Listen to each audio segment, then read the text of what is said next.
welcome. In our next LSN Global Trend Briefing, we'll be looking at the Polarity Paradox. To explain more, I'm joined by Peter Firth, who's one of the senior journalists on LSN Global. Peter, the Polarity Paradox, quite difficult to say, but what exactly does it mean? Well, the Polarity Paradox is a name that we've given to a social shift that we've been observing in the last few months.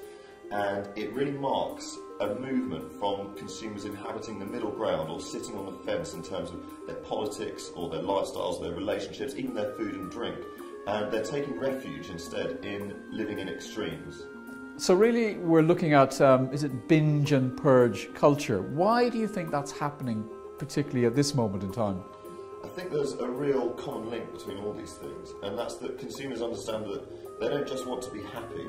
You know, they want to be tested, they want to be frustrated, they want to be scared at various intervals to really add definition to their lives, I think.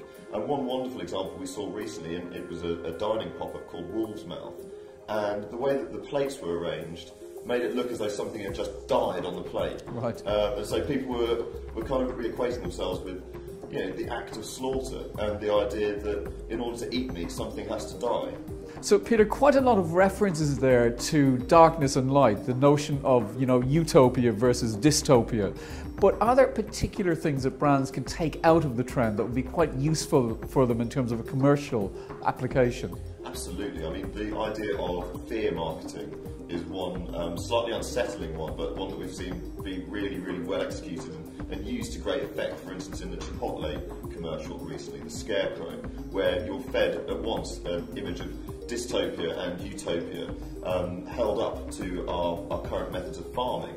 And so watching a brand kind of take hold of that idea, I think is a really potent way to get a message across. So Peter, what do you think are the key themes and kind of takeouts attendees will learn on the day about the Polarity Paradox?